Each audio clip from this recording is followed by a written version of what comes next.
నేను ఎప్పుడు కూడా చాలా జాగ్రత్తగా ఉంటాను. ఈ కడప గడ్డలో చెప్తున్నా, వివేకానంద రెడ్డి మర్డరు నాలాంటి నాయకుడినే మోసం చేయగలిగారంటే తెల్లవారితో నిద్ర లేస్తే ఒక అసాక్షి పేపర్ ఒకటి ఉంది, టీవీ ఒకటి ఉంది. గుండెపోటుతో వివేకానంద రెడ్డి గారు చనిపోయారు. అందరి మారిగా నేను కూడా నమ్మాను. అంతవరకు ఎప్పుడు కూడా నేను వేరే కోణంలో ఆలోచించేవాడిని. ఎన్నికల బిజీలో నమ్మితే సాయంత్రానికి మలుపుల మీద మలుపులు, గొడ్డలితో మెదడు కూడా బయట వచ్చి అంత చిన్నాభిన్నమైపోయి రూమ్ అంతా రక్తం ఉంటే అలాంటిది కడిగేసి ఏమీ జరగనట్టు గుండెపోటుతో రక్తం వచ్చి గోడలన్నీ కూడా తడిచిపోయాయని చెప్పగలిగారంటే ఎలాంటి వారితో మనం పోరాడుతున్నాం ఒక్కసారి ఆలోచించుకోవాల్సిన అవసరం ఉంది. సాయంత్రానికి మలుపులు తిరిగి రెండో రోజున నారాసుర రక్త చరిత్ర నా చేతిలో కత్తి పెట్టి నా మీదనే నెపవేసే పరిస్థితికి వచ్చారంటే కెన్ యూ ఇమాజిన్ అని చెప్పి నేను మిమ్మల్ని అడుగుతున్నా. అర్థమైందా మీకని అడుగుతున్నా.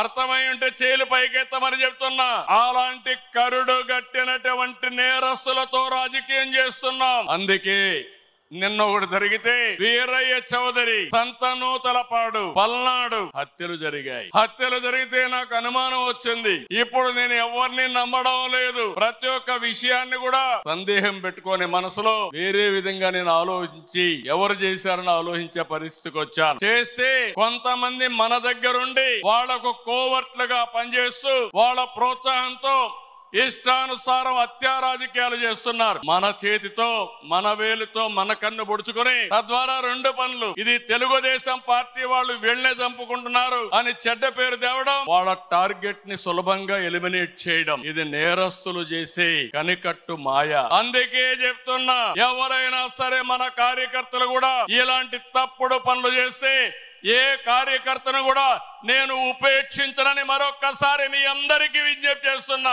నేరస్తులు కబద్దార్, నా దగ్గర మీ ఆటలు సాగనివ్వను. ఇది ఒక హెచ్చరిక.